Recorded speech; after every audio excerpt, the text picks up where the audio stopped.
नमस्कार दोस्तों, आपका इस वीडियो में स्वागत है। जैसा कि आप लोग जानते हैं कि हम लोग यूपी पीसीएस और आरएआरएस से रिलेटेड टेस्ट सीरीज चालू करें हैं और यह टेस्ट सीरीज जो है वो फुल टेस्ट सीरीज है।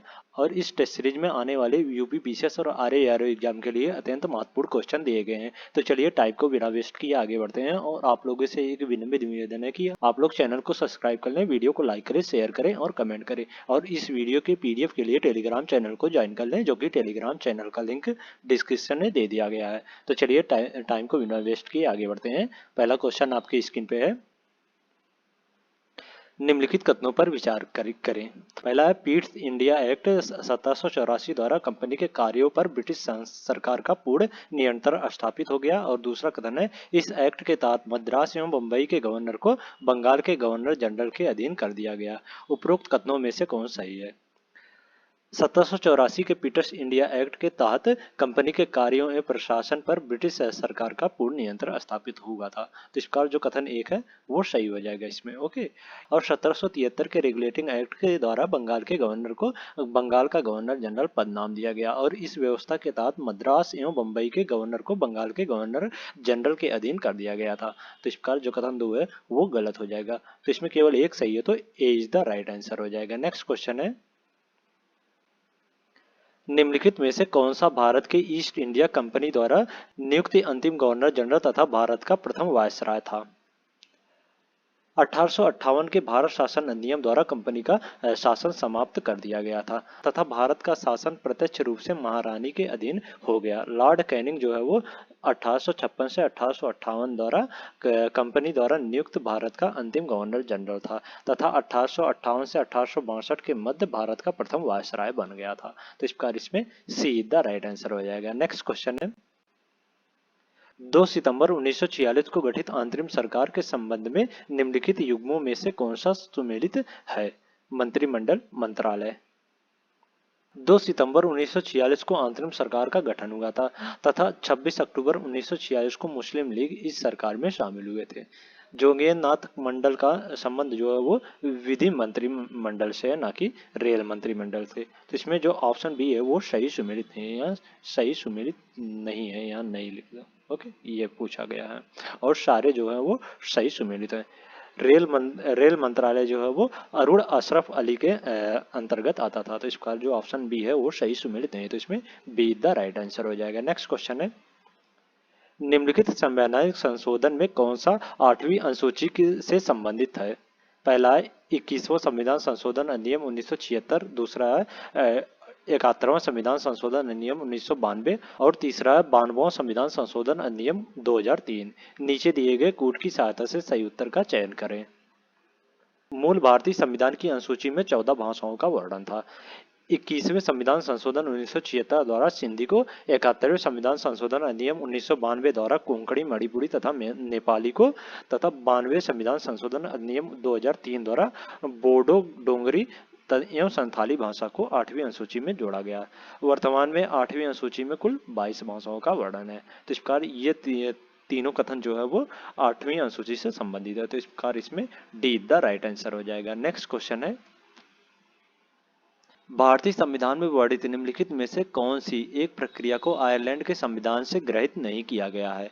ऑप्शन ए है राज्यसभा सदस्यों का निर्वाचन, ऑप्शन बी है राज्यसभा में सदस्यों का मनोनयन, ऑप्शन सी है राष्ट्रपति की निर्वाचन पद्धति और ऑप्शन डी है राज्य के नीति निर्देशक तत्व।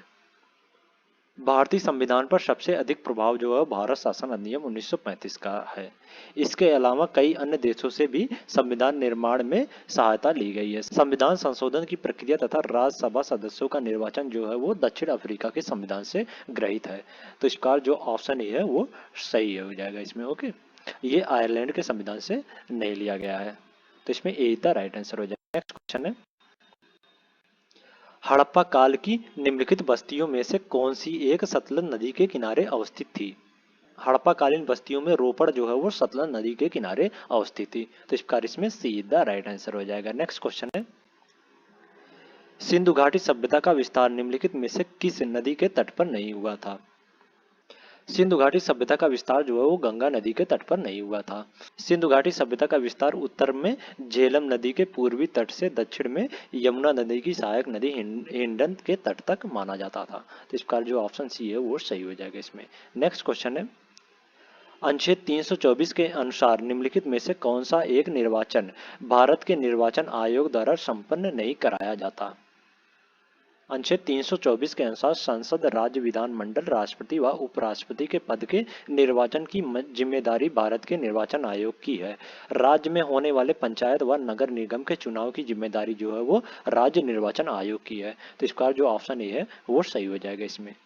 नेक्स्ट क्वेश्चन है, सूची 1 को सूची 2 से सुमेलित करें और तथा नीचे दिए गए कूट की सहायता से सही उत्तर चुनिए। सूची 1 में अनुच्छेद और सूची 2 में विवरण। अनुच्छेद 371 झा, अनुच्छेद 371 झा का संबंध जो है वो गोवा राज्य के संबंध में विशेष उपबंध से है। तो इस प्रकार ए का 1 से सुमेलित हो जाएगा। और अनुच्छेद 371 झा जो है वो अरुणाचल प्रदेश के संबंध में विशेष उपबंध से है। तो इस प्रकार जो ऑप्शन बी है वो 2 से सुमेलित हो जाएगा। और अनुच्छेद 371 छा जो है वो मिजोरम राज्य के संबंध में विशेष उपबंध से है। तो इस प्रकार सी का 3 से सुमेलित हो जाएगा। और अनुच्छेद 71 घा जो है वो आंध्र प्रदेश के संबंध में विशेष उपबंध से है। तो इस प्रकार डी का 4 से सुमेलित हो जाएगा। तो इसमें 1 2 3 4 इज द राइट आंसर हो जाएगा। तो इसमें ए इज द राइट आंसर हो जाएगा। नेक्स्ट क्वेश्चन है, निम्नलिखित कथनों पर विचार करें। पहला है उपराष्ट्रपति राज्यसभा का प्रधान सभापति होता है। और दूसरा कथन है उपराष्ट्रपति राज्यसभा का सदस्य नहीं होता है। और तीसरा कथन है कार्यवाहक राष्ट्रपति के रूप में उपराष्ट्रपति अधिकतम 6 माह की अवधि तक कार्य कर सकता है। उपरोक्त कथनों में से कौन सत्य है। उपराष्ट्रपति जो राज्यसभा का प्रधान सभापति होता है। तो इस प्रकार जो कथन 1 है वो सही हो जाएगा। और उपराष्ट्रपति जो है राज्यसभा का सदस्य नहीं होता। तो इस प्रकार जो कथन 2 है वो भी सही हो जाएगा। और कार्यवाहक राष्ट्रपति के रूप में उपराष्ट्रपति जो है अधिकतम 6 माह की अवधि तक कार्य कर सकता है। तो इस प्रकार इसमें जो कथन 3 है वो भी सही हो जाएगा। तो इसमें 1 2 तो 3 तीनों कथन जो है वो उपराष्ट्रपति के संबंध में सही है। तो इसमें डी द राइट आंसर हो जाएगा। नेक्स्ट क्वेश्चन है, निम्नलिखित कथनों पर विचार करें। पहला अनुच्छेद 61 में राष्ट्रपति पर महाभियोग चलाने की प्रक्रिया का वर्णन है। और दूसरा कथन है अनुच्छेद 61(1) के तहत राष्ट्रपति पर साबित कदाचार या सिद्ध असमर्थता के आधार पर ही महाभियोग चलाया जा सकता है। सत्य कथन या कथनों का चयन करें। महाभियोग एक अर्ध न्यायिक प्रक्रिया है। भारतीय संविधान के अनुच्छेद 61 में राष्ट्रपति पर महाभियोग चलाने की प्रक्रिया का वर्णन है। तो इस प्रकार जो कथन 1 है वो सही हो जाएगा इसमें। ओके। और अनुच्छेद 61(1) के तहत राष्ट्रपति जो संविधान के अतिक्रमण के आधार पर महाभियोग चलाने जा सकता है। तो इस प्रकार जो कथन 2 है वो गलत हो जाएगा। तो इसमें केवल एक सही है, तो बी द राइट आंसर हो जाएगा इसमें। नेक्स्ट क्वेश्चन है, निम्नलिखित में से कौन सा एक कथन मौलिक कर्तव्यों के संबंध में सत्य नहीं है।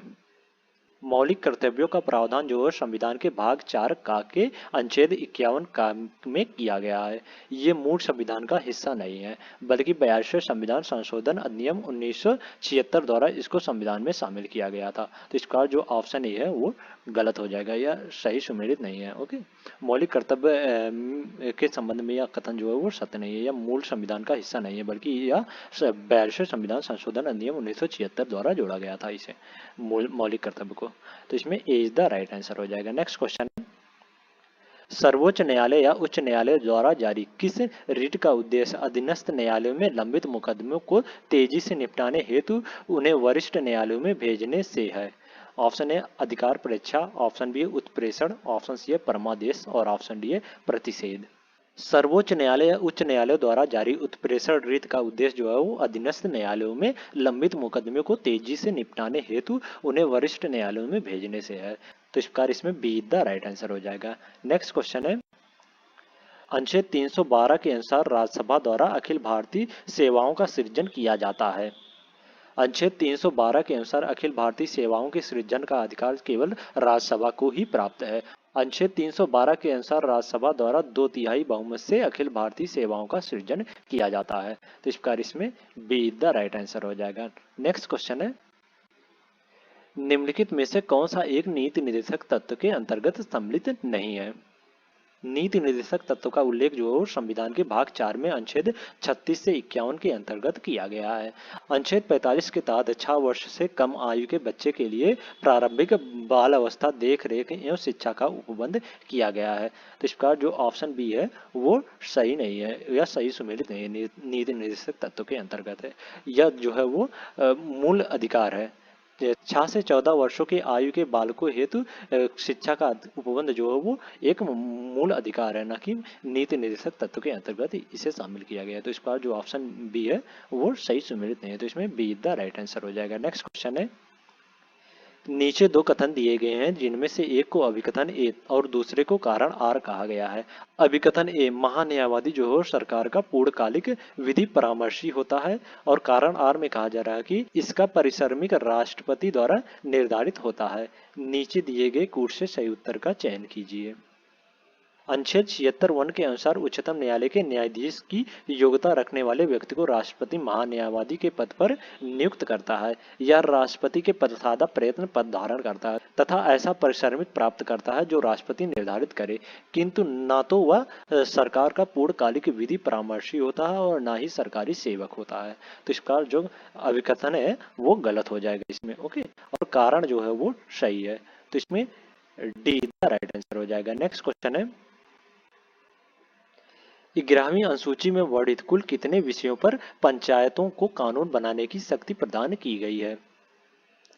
11वीं अनुसूची में वर्णित कुल 29 विषयों पर पंचायतों को कानून बनाने की शक्ति प्रदान की गई है। 73वें संविधान संशोधन अधिनियम 1992 द्वारा भारतीय संविधान में भाग 9 के अंतर्गत अनुच्छेद 243 से अनुच्छेद 243 ओ तक 11वीं अनुसूची के तहत पंचायती राज्य की व्यवस्था की गई है। तो इस प्रकार इसमें सी द राइट आंसर हो जाएगा। नेक्स्ट क्वेश्चन है, किसी एक ही व्यक्ति को 2 या 2 से अधिक राज्यों का राज्यपाल नियुक्त किया जा सकता है, यह वर्णित है। किसी एक ही व्यक्ति को 2 या 2 से अधिक राज्यों का राज्यपाल नियुक्त किया जा सकता है, यह संविधान के अनुच्छेद 153 में वर्णित है। उल्लेखनीय है कि एक ही व्यक्ति को 2 या 2 से अधिक राज्यों का राज्यपाल बनाने संबंधित प्रावधान 7वें संविधान संशोधन अधिनियम 1956 द्वारा किया गया है। तो इस प्रकार इसमें ए इज द राइट आंसर हो जाएगा। नेक्स्ट क्वेश्चन है, सल्तनत काल में बारिद ए मुमालिक था। सल्तनत काल में बारिद ए मुमालिक जो है वो गुप्तचर विभाग का एक प्रमुख था। इसके अंतर्गत अनेक बारिद थे, दीवान ए इंसा और दीवान ए आखुर। तो इस प्रकार जो ऑप्शन ए है वो सही हो जाएगा इसमें। नेक्स्ट क्वेश्चन है, निम्नलिखित में से कौन सा एक युग्म सही सुमेलित नहीं है? पुस्तक लेखक, रेहेला पुस्तक के लेखक जो है वो इब्न बतूता थे, ना कि उत्बी। तो इस प्रकार जो ऑप्शन डी है वो सही सुमेलित नहीं है, तो इसमें डी द राइट आंसर हो जाएगा। नेक्स्ट क्वेश्चन है, निम्नलिखित प्रमुख स्थापत्यों में से किस एक का निर्माण शाहजहां द्वारा नहीं करवाया गया था? शाहजहां ने ताजमहल का निर्माण जो है वो 1648 में करवाया था, 1648 में ताजमहल का निर्माण। और जामा मस्जिद का निर्माण जो है वो शाहजहां ने 1656 ईस्वी में करवाया था, 1656 में। ओके, और लाल किला का निर्माण जो है शाहजहां ने 1648 में ये भी करवाया था, 1648 में। आगरा फोर्ट का निर्माण जो है वो अकबर ने करवाया था 1547 में, 1547 में। ओके, तो इस प्रकार जो ऑप्शन सी है वो सही हो जाएगा। आगरा फोर्ट का निर्माण जो है वो अकबर ने करवाया था 1547 में, ना कि शाहजहां ने। नेक्स्ट क्वेश्चन है, निम्न पर विचार करें। पहला है सोशल सर्विस लीग, दूसरा है स्वराज पार्टी, तीसरा है the servant of India society और चौथा है नौजवान सभा। उपरोक्त संस्थाओं की स्थापना का सही कालक्रम है।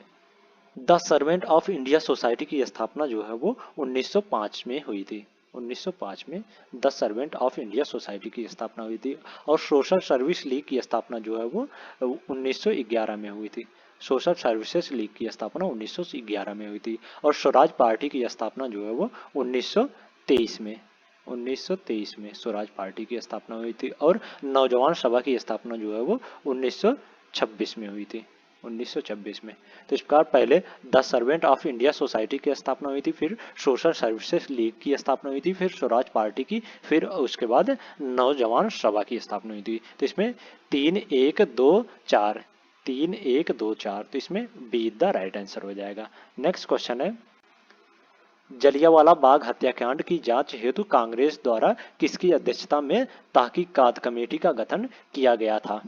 जलियांवाला बाग हत्याकांड की जांच हेतु कांग्रेस द्वारा मदन मोहन मौलवी की अध्यक्षता में तहकीकात कमेटी का गठन किया गया था। तो इस बार इसमें सीधा राइट आंसर हो जाएगा। और अंग्रेज सरकार द्वारा इस हत्या की जांच हेतु लॉर्ड हंटर की अध्यक्षता में एक समिति का गठन किया गया था और 13 अप्रैल 1919 को जलियांवाला बाग हत्याकांड हुआ था। तो इसमें सीधा राइट आंसर हो जाएगा। नेक्स्ट क्वेश्चन है, नीचे दो कथन दिए गए हैं जिनमें से एक को अभिकथन ए और दूसरे को कारण आर कहा गया है। अभिकथन ए, चार्ल्स मेटकॉफ को समाचार पत्रों का मुक्तदाता कहा जाता है और कारण आर में कहा जा रहा है कि मेटकॉफ ने liberation of the Indian press act लागू करवाया था। नीचे दिए गए कूट से सही उत्तर का चयन कीजिए।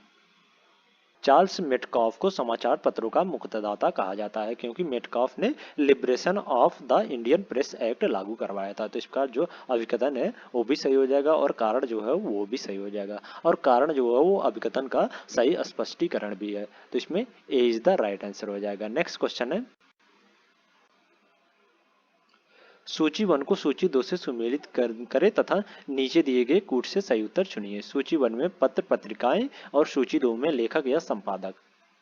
ग्लिम्पसेज ऑफ वर्ल्ड हिस्ट्री के लेखक जो है वो जवाहरलाल नेहरू हैं। तो इस प्रकार एक का 1 से सुमेलित हो जाएगा। हिंट्स फॉर सेल्फ कल्चर के लेखक जो थे वो लाला हरदयाल थे। तो इस प्रकार डी का 2 से सुमेलित हो जाएगा। और आ नेशन इन मेकिंग के लेखक जो है वो सुरेंद्र नाथ बनर्जी थे। तो इस प्रकार सी का 4 से सुमेलित हो जाएगा। सी का 4 से। और हमदर्द पत्रिका के लेखक जो थे वो मोहम्मद अली थे। तो इस प्रकार डी का 3 से सुमेलित हो जाएगा। तो इसमें 1 2 4 3, 1 2 4 3, तो इसमें बी द राइट आंसर हो जाएगा। नेक्स्ट क्वेश्चन है, पवनार आंदोलन को लोकप्रिय रूप से जाना जाता है। पवनार आंदोलन जो है वो व्यक्तिगत सत्याग्रह के नाम से जाना जाता है। गांधी जी द्वारा 17 अक्टूबर 1940 को पवनार में व्यक्तिगत सत्याग्रह शुरू किया गया था। पवनार आंदोलन या व्यक्तिगत सत्याग्रह आंदोलन के प्रथम सत्याग्रही जो थे वो विनोबा भावे और दूसरे सत्याग्रही जो थे वो जवाहरलाल नेहरू थे तथा तीसरे सत्याग्रही जो थे वो ब्रह्मदत्त थे। तो इस प्रकार जो इसमें ऑप्शन ए है वो सही हो जाएगा। पवनार आंदोलन को व्यक्तिगत सत्याग्रह आंदोलन के रूप में भी जाना जाता है। ओके, नेक्स्ट क्वेश्चन है,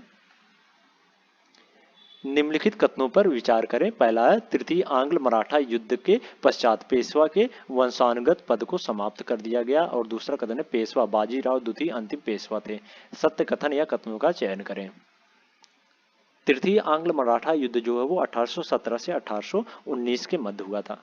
1817 से 1819 के मध्य हुआ था। ओके, इसके पश्चात पेशवा के वंशानुगत पद को समाप्त कर दिया गया था। तो इस प्रकार जो कथन एक है वो सही हो जाएगा इसमें। ओके, और पेशवा बाजीराव द्वितीय जो है वो अंतिम पेशवा थे। तो इस प्रकार जो कथन 2 है वो भी सही हो जाएगा। तो इसमें 1 और 2 दोनों कथन जो है सही है। तो इसमें सीधा राइट आंसर हो जाएगा। नेक्स्ट क्वेश्चन है, विजयनगर साम्राज्य में आने वाले प्रमुख विदेशी यात्री तथा तत्कालीन शासकों के युग्मों में से कौन सा सही सुमेलित है। पहला, निकोलो कोंटी। निकोलो कोंटी जो है वो देवराय प्रथम के शासनकाल में भारत आया था। तो इस प्रकार जो कथन एक है वो सही सुमेलित है। और नूनीज जो है वो अच्युत राय के शासनकाल में भारत आया था। तो इस प्रकार जो कथन 2 है वो भी सही हो जाएगा। और डोमिंगो पायस जो है वो कृष्ण देवराय के शासनकाल में भारत आया था। तो इसका जो कथन 3 है वो भी सही हो जाएगा। तो इसमें 1 2 3 तीनों कथन जो है वो सही है। तो इसमें डी द राइट आंसर हो जाएगा। नेक्स्ट क्वेश्चन है, निम्नलिखित में से कौन सा एक युग्म सही सुमेलित है। पोएस का पठार जो है वो चीन में स्थित है। तो इसका जो ऑप्शन ए है वो सही है। ओके, या सही सुमेलित है। और पोटावर पठार जो है वो पाकिस्तान में स्थित है और शान पठार जो है वो म्यांमार में स्थित है। तो इस प्रकार ये तीनों कथन जो है वो सही है। तो इसमें डी द राइट आंसर हो जाएगा। नेक्स्ट क्वेश्चन है, जलियांवाला बाग हत्याकांड के विरोध में निम्नलिखित में से किसने वायसराय की कार्यकारी परिषद से इस्तीफा दे दिया। 13 अप्रैल 1919 को अमृतसर में जलियांवाला बाग हत्याकांड घटित हुई थी। शंकर नायर ने इस घटना के विरोध में वायसराय की कार्यकारी परिषद से इस्तीफा दे दिया था। और महात्मा गांधी ने इस घटना के विरोध में कैसर ए हिंद तथा जमनलाल बजाज ने राय बहादुर की उपाधि लौटा दी थी। तो इस प्रकार इसमें बी द राइट आंसर हो जाएगा। नेक्स्ट क्वेश्चन है, अफ्रीका महाद्वीप के किस देश को तिल ताड़ यानी पाम ऑयल का देश कहा जाता है? अफ्रीका महाद्वीप के देश नाइजीरिया को तिल ताड़ का देश कहा जाता है। नाइजीरिया के दक्षिण में गिनी की खाड़ी जो है वो यह अटलांटिक महासागर का एक कोना है और अबुजा जो है वो नाइजीरिया की राजधानी है। तो इस बार इसमें सीधा राइट आंसर हो जाएगा। नेक्स्ट क्वेश्चन है, अफ्रीका महाद्वीप की निम्नलिखित दो नदियों के संबंध में कौन सा कथन सत्य है? पहला है लिम्पोपो नदी विषुवत रेखा को 2 बार काटती है और दूसरा है कोंगो नदी मकर रेखा को 2 बार काटती है। अफ्रीका महाद्वीप की लिम्पोपो नदी जो है वो मकर रेखा को 2 बार काटती है। तो इस बार जो कथन एक है वो गलत हो जाएगा इसमें। ओके, और कोंगो नदी जो है वो विषुवत रेखा को 2 बार काटती है। तो इस बार जो कथन 2 है वो भी गलत हो जाएगा। तो इसमें 1 और 2 दोनों कथन जो है वो गलत है। तो इसमें डी द राइट आंसर हो जाएगा। नेक्स्ट क्वेश्चन है, अर्जेंटीना में स्थित चोको का मैदान प्रसिद्ध है। अर्जेंटीना में स्थित चोको का मैदान जो हो कपास के उत्पादन हेतु प्रसिद्ध है। तो इस बार इसमें ए इज द राइट आंसर हो जाएगा। नेक्स्ट क्वेश्चन, दक्षिण अल्पास पर्वत श्रेणी स्थित है। दक्षिण अल्पास पर्वत श्रेणी जो है वो न्यूजीलैंड में स्थित है। इसकी सर्वोच्च चोटी जो है माउंट कुक है। न्यूजीलैंड को दक्षिण का ब्रिटेन भी कहा जाता है। तो इस बार इसमें बी द राइट आंसर हो जाएगा। नेक्स्ट क्वेश्चन है, नीचे दो कथन दिए गए हैं जिनमें से एक को अभिकथन ए और दूसरे को कारण आर कहा गया है। अभिकथन ए, उत्तरी गोलार्ध में तापमान विषमताएं अधिक प्राप्त होती हैं और कारण आर में कहा जा रहा है कि उत्तरी गोलार्ध में जलभाग का अधिकता है। नीचे दिए गए कूट से सही उत्तर का चयन कीजिए। उत्तरी गोलार्ध में तापमान विषमताएं अधिक प्राप्त होती हैं क्योंकि उत्तरी गोलार्ध में जलभाग का अधिकता है। तो इसका जो कथन है वो भी सही हो जाएगा और कारण जो है वो भी सही हो जाएगा और कारण जो है वो अभिकथन की सही स्पष्टीकरण भी है। तो इसमें ए इज द राइट आंसर हो जाएगा। नेक्स्ट क्वेश्चन है, क्षोभ मंडल के संबंध में निम्नलिखित कथनों में से कौन सा एक सत्य है? ऑप्शन ए, संवहन धाराएं इसी मंडल में पाई जाती हैं। ऑप्शन बी है, जेट स्ट्रीम क्षोभ मंडल से ही प्रवाहित होता है। और ऑप्शन सी है, क्षोभ मंडल वायुमंडल की सबसे निचली परत है। और ऑप्शन डी है, सभी कथन सत्य हैं। क्षोभ मंडल के संबंध में ऊपर दिए गए सभी कथन जो है वो सत्य हैं। तो इस प्रकार इसमें डी द राइट आंसर हो जाएगा। नेक्स्ट क्वेश्चन है, निम्नलिखित कथनों पर विचार करें। पहला है, विषुवत रेखा पर कॉरियोलिस बल का प्रभाव अधिकतम होता है और दूसरा कथन है, ध्रुवों पर कॉरियोलिस बल का प्रभाव शून्य होता है। असत्य कथन का चयन कीजिए। पृथ्वी के घूर्णन के कारण पवनों का अपनी मूल दिशा में विक्षोभ होना कोरियालिस बल कहलाता है। ध्रुवों पर कोरियालिस बल का प्रभाव जो है वो शून्य होता है जबकि विषुवत रेखा पर कोरियालिस बल का प्रभाव जो है वो अधिकतम होता है। तो इस प्रकार जो ये दोनों कथन जो है वो सही है। तो इसमें कोई भी कथन जो है वो असत्य नहीं है। तो इसमें बी द राइट आंसर हो जाएगा। नेक्स्ट क्वेश्चन है, नीचे दो कथन दिए गए हैं जिनमें से एक को अभिकथन ए और दूसरे को कारण आर कहा गया है। अभिकथन ए, चिनूक को हिमभच्ची पवन भी कहा जाता है और कारण आर में कहा जा रहा है कि यह पवन शीतकाल में अधिकतर समय में बर्फ को पिघलाकर चारागाह को पशुओं हेतु उपयोगी बनाए रखती है। नीचे दिए गए कूट से सही उत्तर का चयन कीजिए। चिनूक को हिमवृक्षी पवन भी कहा जाता है क्योंकि यह पवन जो शीतकाल के अधिकतर समय में बर्फ को पिघलाकर चारागाह को पशुओं हेतु उपयोगी बनाए रखती है।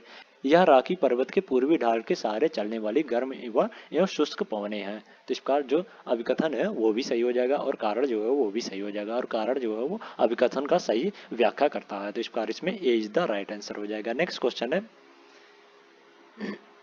हिमालय का निम्नलिखित में से कौन सा प्रादेशिक विभाग सिंधु या सतलज नदियों के मध्य स्थित है?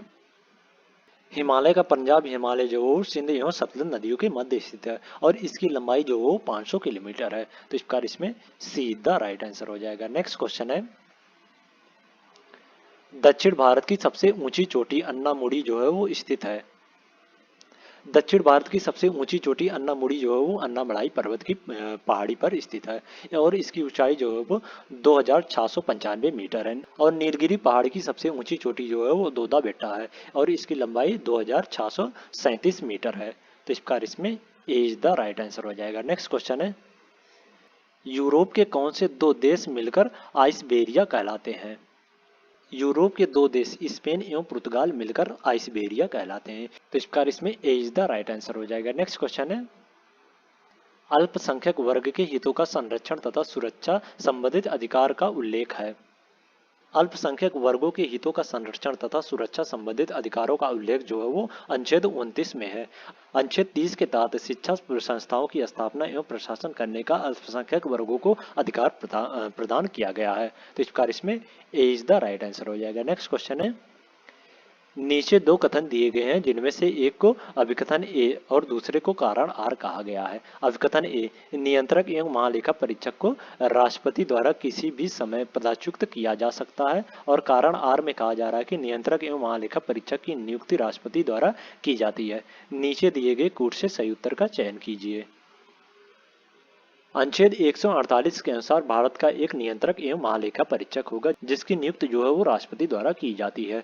यद्यपि इसकी नियुक्ति राष्ट्रपति द्वारा की जाती है परंतु उसे उसी रीति रिवाज के आधार पर संसद के दोनों सदनों में समावेश पर हटाया जा सकता है जिस प्रकार उच्चतम न्यायालय के न्यायाधीश को हटाया जाता है। तो इस प्रकार जो कथन अभिकथन है वो गलत हो जाएगा और कारण जो है वो सही हो जाएगा। तो इसमें डी द राइट आंसर हो जाएगा इसमें। ओके, नेक्स्ट क्वेश्चन है,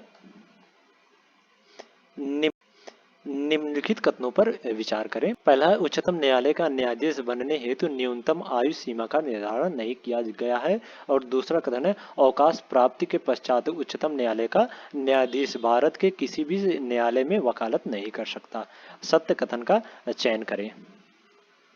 उच्चतम न्यायालय का न्यायाधीश बनने हेतु न्यूनतम आयु सीमा का निर्धारण नहीं किया गया है। तो इसका जो कथन एक है वो सही हो जाएगा। और अवकाश प्राप्त के पश्चात उच्चतम न्यायालय का न्यायाधीश भारत के किसी भी न्यायालय में वकालत नहीं कर सकता है। तो इस प्रकार जो कथन दो है वो भी सही हो जाएगा। तो इसमें एक और दो दोनों कथन जो है वो सही है। तो इसमें सीधा राइट आंसर हो जाएगा। नेक्स्ट क्वेश्चन है, राष्ट्रीय अंतर्राज्यीय परिषद के गठन का वर्णन किस अनुच्छेद के अंतर्गत किया गया है। राष्ट्रीय अंतर्राज्यीय परिषद के गठन का वर्णन जो है वो अनुच्छेद 263 के अंतर्गत किया गया है। इस परिषद का मुख्य कार्य जो है वो केंद्र एवं राज्यों के मध्य समन्वय स्थापित करना है। इसकी स्थापना जो है पहली बार वर्ष 1990 में हुई थी। तो इस प्रकार इसमें बी द राइट आंसर हो जाएगा। नेक्स्ट क्वेश्चन है, अनुच्छेद 315(2) के तहत दो या अधिक राज्यों के लिए संयुक्त आयोगों की व्यवस्था की गई है। संयुक्त लोक सेवा आयोग के अध्यक्ष एवं सदस्यों की नियुक्ति की जाती है। अनुच्छेद 315(2) के तहत दो या दो से अधिक राज्यों के लिए संयुक्त आयोग की व्यवस्था की गई है। संयुक्त लोक सेवा आयोग के अध्यक्ष एवं सदस्यों की नियुक्ति जो है वो राष्ट्रपति द्वारा की जाती है। तो इस प्रकार इसमें बी द राइट आंसर हो जाएगा। नेक्स्ट क्वेश्चन है, निम्नलिखित युग्मों में से कौन सा एक सही सुमेलित नहीं है। प्रमुख संप्रदाय और संस्थापक। रामावत संप्रदाय का संस्थापक जो थे वो रामानंद थे, ना कि रामानुज। तो इस प्रकार जो ऑप्शन डी है वो सही सुमेलित नहीं है। तो इसमें डी द राइट आंसर हो जाएगा। नेक्स्ट क्वेश्चन है, निम्नलिखित में से कौन सा एक फफूंदी जनित रोग नहीं है। ऑप्शन ए दमा, ऑप्शन बी एथलीट फूट, ऑप्शन सी खसरा और ऑप्शन डी गंजापन। खसरा जो है वो एक विषाणु जनित रोग है। इसका वाहक जो है वो पैरामिस्को विषाणु है। यह त्वचा को प्रभावित करता है। जबकि एथलीट फूट गंजापन और दमा तथा दाद फफूंदी जनित रोग है। तो इस प्रकार इसमें सीधा राइट आंसर हो जाएगा। नेक्स्ट क्वेश्चन है,